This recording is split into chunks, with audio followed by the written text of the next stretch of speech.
Good day mga pard. Dapat ngayon day off namin ni tatay eh. Kaso naggagawa kami ngayon ng sasakyan. Sira eh. Nasira. Ayan, kasama natin ngayon yung siraniko natin, si tatay. Mga gawa nito pang Thailand. Ito mga pard, sasira na namin eh. Yung ano ba to tay? Oil pump. Ito mga pard, so nakabaklas na yung mga gear dito. Lahat pinagbabaklas ni tatay yan. Pati yung mga belt, yung radiator tinanggal niya.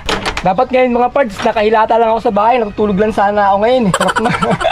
Sarap maiga. Kaso nga lang, kailangan natin gawin to eh. Itong sakyan natin kasi hindi tayo makakabiyahe kay Lala Move pagka sira. Buti na lang walang sira. Ito lumawag lang tong ano niya rito sa may oil pump natin. Naman ko, lumawag yung mga tornilyo mga parts. Siguro yung mga dating gumawa yung sakyan namin, hindi gano'n nahigpitan. O siguro sa vibrate na rin. Sa tagal na rin ng biyahe natin kay Lala Move kasi 2 taon na tayo. Kaya ito lumawag yan. Yun ang pinakasira niya. Ngayon ang bibili na lang ni tatay dito, yung mga ano na lang, mga gasket nito ng oil pump, tapos yung mga sa mga gear doon, tsaka ito yung trunkies, yung trunkies so tinanggal kasi ni tatay eh. Bibilan niya ng mga gasket yan. Paggawa nito mga parts, madaling baklasin to lahat. Kahit ako kayang-kaya kong baklasin lahat yan eh. Yung pagbalik bahala ka, mababalik nyo. Kaya mekaniko natin Thailander to eh, kaya bahala na rin siya kung mabubuo niya o hindi. Pag di nabuo, wala. Pero pag nabuo niya, swerte. Kahapon pa to eh. Kahapon, tina-timing niya. Tina-timing, maghapon siya nagka-timing. Nawawala talaga sa timing mga parts. Yung mga timing niya sa mga gear. Loloko ka dyan. Pagka iniikot niya na, nawawala na sa timing. Ngayon, sabi ko nga sa kanya, tumawag na tayo ng mekaniko na marunong mag-timing talaga. Pero marunong siya mag-timing, kaya niyang patakbuhin to eh. Ang nangyayari nga lang, nawawala sa timing lagi pag iniikot niya na yung makina. Wala, kalas na pala. Yung pala, kumalas na pala itong ano natin. Itong oil pump natin. Yung mga tornilyo niya rito natanggal. Hindi sa may gear dito banda. Ito, nawawala kasi sa timing to eh. Kaya may timing yan, may guhit ka dito. Ito, pagka iniikot, nawawala sa timing. Yung iba naka-timing, ito hindi. Yung pala, ayun, kumalas na pala to. Lumawag na yung mga tornilyo sa loob. Balak namin, bababa na nga sana namin yung cylinder eh. Kasi kala namin yung tumutukod sa may makina. Stick, ano may stick yung tayo? Ang balbula. Balbula stick. Kala namin, ayun na yung kumakalso sa makina. Ito, nawawala sa timing to lagi. Dito siya naluloko eh. Ilang best niya tiniming. Pagka iniikot niya na, nawawala sa timing. Kalas na pala dun, kumakalas na siya kaya nawawala. Inuulit ko ha, palaala. Tanging eksperto lang gumagawa nito. Kasi pag sumabog yung makina nyo, bahala kayo sa buhay nyo. Makina ka namin sumasabog. Kaya. Kaya doon ang siraniko natin yan. Kaya gagawin yan. Kaya sirain. Tawagin nyo lang ako kung may problema. Tawagin nyo si tatay pag may problema sa sakyan nyo. Ano yan eh, laging handa. Laging handang tumulong sa inyo. Yan, tiniming ko na doon. Kaya mayroon ko. Nakabili na kami mga parts ng gasket. Kaso yung ginugupit, wala yung ano eh. Gasket talaga niya eh. Overall gasket. Overall gasket, wala. Hindi, yun ang bibilin mo, overall gasket. Oh, dapat nga. Eh, ito binili natin ng ginugupit to. Dahil wala silang tinda ron sa pinuntahan namin ano, auto supply. Pinuntahan namin, wala. Ito yung ginagawa namin, tinitik-tik namin kasi wala yung gasket niya talaga eh. Yung set na naka, ano na dyan, nakahulma na. Ito lang binigay sa amin, yung digupit. So, gupitin mo pa. Ginagawa ni tatay, tinitik-tik niya para masentro dyan. Oh. Kusa nang mapuputol yun eh, pagka tinik-tik eh. Trabaho to ah. Maganda yung gasket na ano na eh. Yung para dyan na talaga eh, para sasalpak na lang eh. Ayan mga parts, yung siraniko natin na Thailander. Galing Thailand dyan, mekaniko natin. Tignan mo naman. So yung ginagawa oh, matrabaho. Pahirapan. Yan naman gusto ng trabaho, yung mga nahihirapan, hindi yung madali. Tignan mo. Pag nabitawan to, ulit na naman. Yan mga parts, tapos na yung homemade gasket natin oh. Nikitan na ni tatay. Eh ba't hindi mo tinuktok dito? Hindi na ba yan? Ano yan dun? Hindi mo pa tinamad ka pa? Kunti na lang. Ayan, hindi mo pa tatanggalin yan. Nilagyan niya na ng ano mga parts eh, silicone gasket eh oh. Asa nagtira pa siya dun eh. Gawang Thailand nga talaga. Bahala na. Ayan yung mga Thailander eh, mga pwede na yan. Hindi na makikita yan. Hindi na mahalata yan. Ayan mga parts, nakita mo yung mga kamay na ganyan. Yan, grasa, pera yan. Mas maraming grasa, mas maraming pera. Diyan mo makikita ang sign ng mga mapepera. Puro grasa yung kamay. Expert na yan. 40 years niya nang ginagawa yung ganito eh. Ulit-ulit na lang sa kanya to eh. Kahit nakapikit yan, alam niya yan. Mamaya papartidahan kayo, nakapikit. Habang kinakabit niya yung oil pump na to.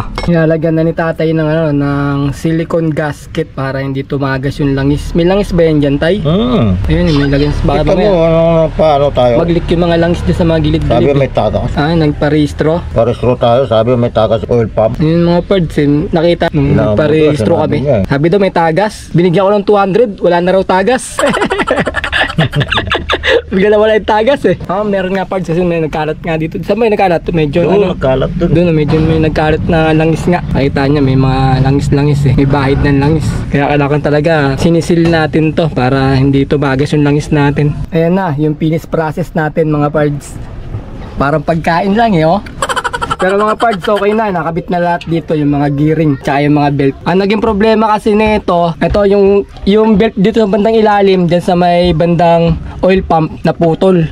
Ngayon, tinanggal ni tatay, kinalas lahat yan. Tapos, pinalitan niya ng bago, kinabit niya ulit. Ang nangyayari, pagka tina-timing niya dito, tapos ikutin niya, nawawala na sa timing. Hindi, yung isa dito, yung oil pump, wala na sa timing. Hindi na tumututok sa timing niya. Ngayon, nagtaka si tatay kung bakit ganun. Kala niya, yung belt na binili namin, sobra yung ipin. Binilang-bilang pa nga namin eh. Sakto naman. Ngayon, halos maghapon yung mga part. Kakabit niya, tatanggalin niya, tatiming niya. Wala nangyayari, paulit-ulit. Parang ano nga si tatay, nababaliw na eh. Hindi na alam yung gagawin niya. Pagkatapos pa pala mga parts, pag iniikot ni tatay ng ganun, may kumakalso. Kailangan ibabalik niya pa, tapos gaganon-ganon niya pa bago niya ulit maiikot. Kaya nagtataka siya kung bakit parang may humihigpit o may kumakalso siya. Ngayon mga parts, iniisip ni tatay, baka daw yung barbula dito, yung stick niya, baka raw kumakalso yung isa. Ganon daw nangyari. Sabi niya baka bumuloktot. Kaya pag iniikot niya, kumakalso. Hindi siya nakakaikot ng maganda. Halos nga, wala na sa sarili si tatay. Hindi na maisip ko ng sira ng sakyan eh. Kaya umuwi muna kami sa bahay. Nag-isip-isip muna siya kung anong gagawin. Nasa bahay na kami, naisip niya na tanggalin itong cylinder. Sabi ko malaking trabaho yun ah. Di wala kami magagawa kasi tumutukod nga dito. Kaya ang suspecha niya yung stick nung barbula. Kaya ayun na. Sabi namin kinabukasan tatanggalin nga namin to. Buti tinanggal niya muna yung trunkies doon sa ilalim. Nakita niya may tornilyo. Yung tornilyo ng oil pump nandun, yung isa. Kaya yun, tinignan namin yung oil pump dito. Yun yung binaklas namin, natanggal na yung mga tornilyo. Kaya ayun pala yung tumutukod sa makina namin, yung tornilyo ng oil pump. Kaya yan, okay na mga parts. Kakabit na lang dito yung radiator. Ayan, nakasetup na lahat yan. Ayos na yan. Kaso, may problema pa. Kasi, pogi daw kaming dalawa. Para daw maging pangit si tatay. Kahit na puro grasa, pogi pa rin. Ano mga parts, ang problema pa yung baterya namin, mahina. Nalobat kaka-start nung nakarang araw. Okay, punta natin yung baterya mga parts. Kunin natin.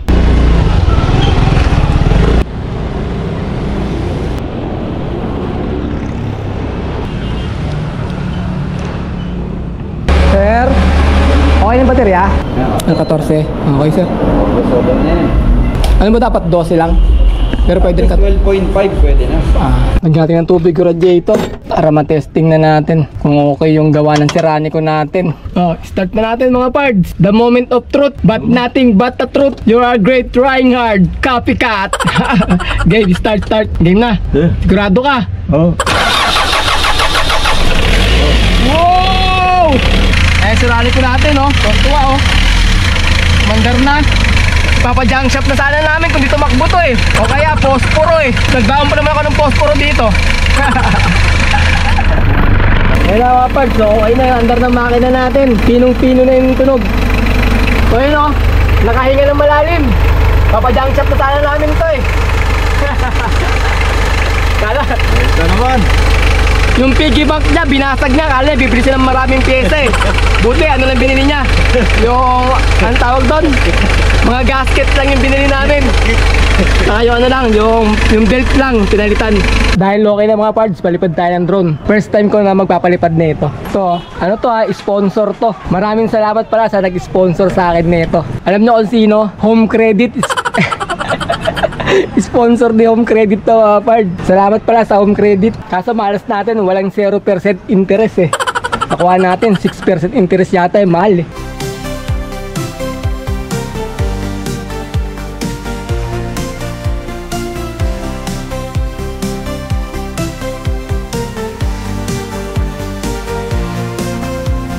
So mga parts, nasa may bahay na ako. Ito yung nanay ko. Ito yung kumukubra ng pera. Nakikita sa 300. May iba tayo. Yung nanay ko mabait to eh. Madaling kausap yan eh. Pauta ka 2,000 na 2,000 lang.